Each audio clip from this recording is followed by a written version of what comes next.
So like one thing that will happen when it's kind of like I said, it's important to hang around winners is if you're hanging around guys who aren't, they might become dependent on you and they get upset if you don't meet up with them or they want to hang out all the time or, the ideal guys should just be like, whatever you're going to do is cool. Like my best friends from Toronto, I told them I was moving to Thailand and, they were happy for me and supported me. Now I miss those guys and like, I'm sure they miss me too to some degree, and I wish that I could have brought them out, but like there was no drama, there was no anything like that because they respect what I want to do as a man and vice versa. And the same goes for my buddy Phil Hawksworth, which you can check out he's got a great site, philhawksworth.com. He travels a lot more than I do. I stay in Chiang Mai for the year.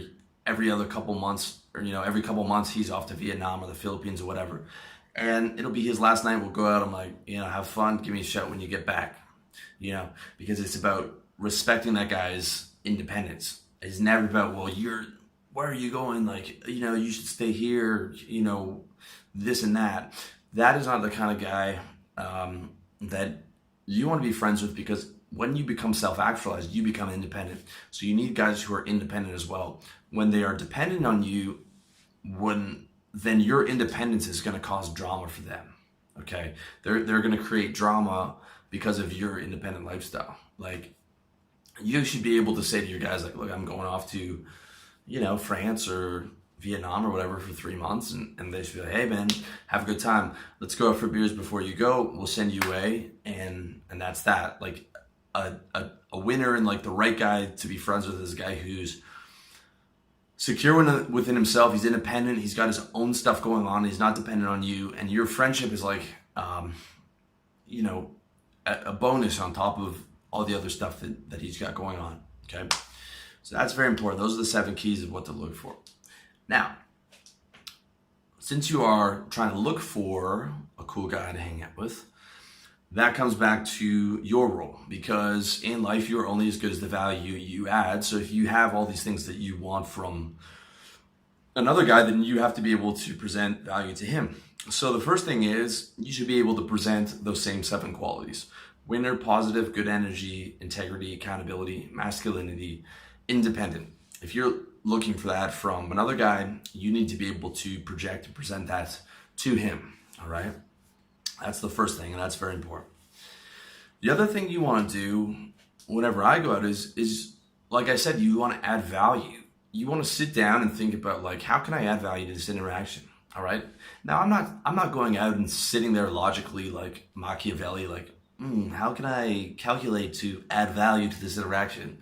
No, I'm not thinking that at all. It's completely unconscious and completely natural. But as I'm describing it to you, it is about adding value. It's about like, let me sit down and pump up the state of everyone here. Let me ask everyone how they're doing. Let me give guys some compliments. Let me buy a round of drinks.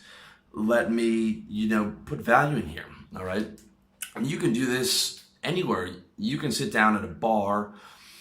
I went up to Pi up in the country the other day, just sat down at a bar, bought a couple guys a few drinks, brought them over to my table, started to add value, and ended up having a great time. You can do that anywhere that you go, right? When you have those characteristics and you're adding value, people are going to want to hang out with you, right? Because everyone wants to hang out with a cool guy who's nice and fun and makes them feel good about themselves and is adding that positive value and that positive vibe.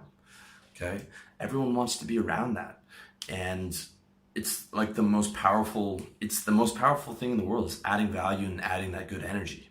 Okay, so you want to bring that, and you always want to bring a positive state. It was like I was saying before, I don't go out unless I'm in a good state.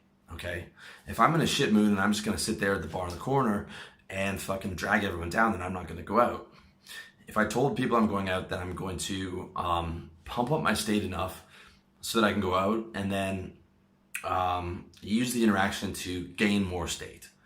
But you never see me go out and not be smiling and not in a good mood.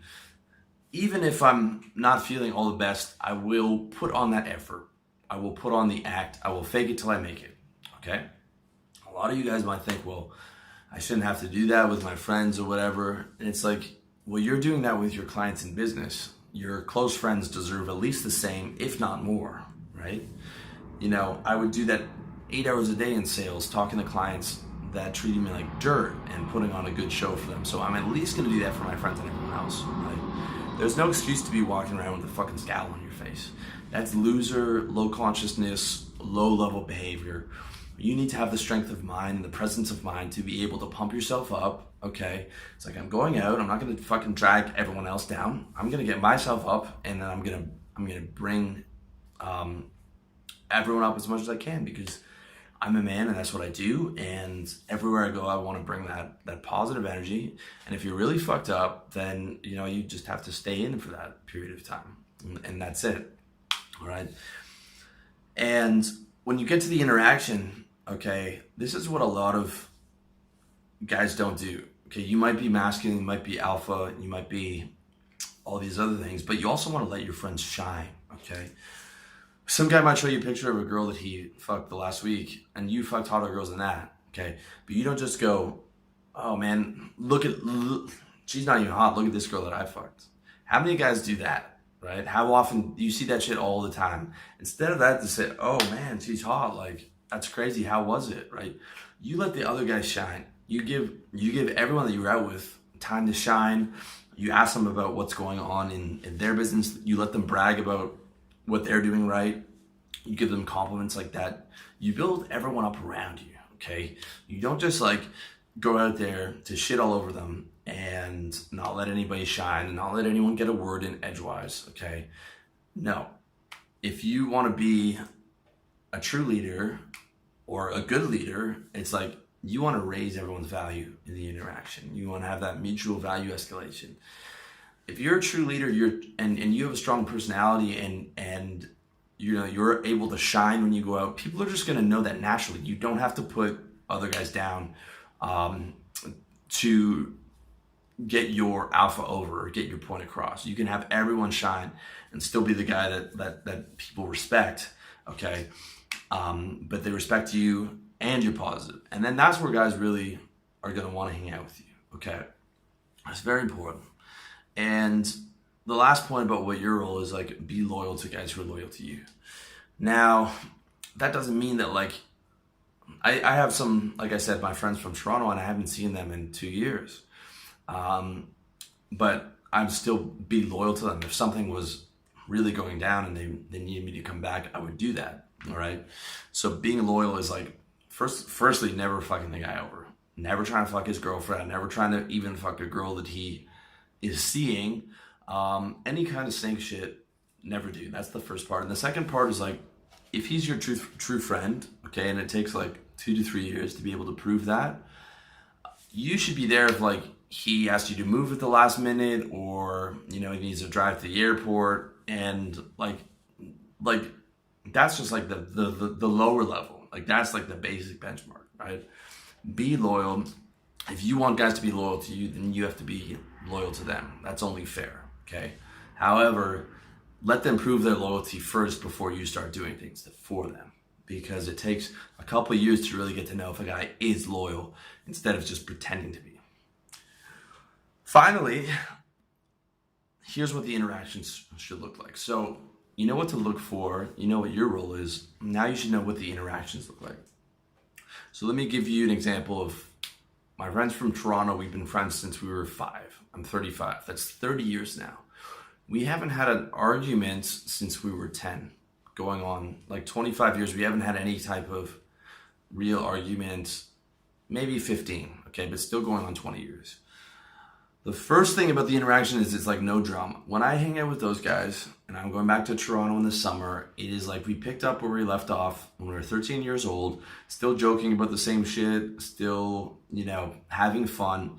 No drama, it's like we literally go hang out, we play cards, and, we bust each other's balls a little bit, but never anything where it's like disrespect, and it's no drama, and within 10 minutes we're laughing, like we were when we were 12 years old. That's the most powerful thing from a male friendship that you should expect, is like, it should be fun and no drama every time you hang out. That's what a good male friendship looks like.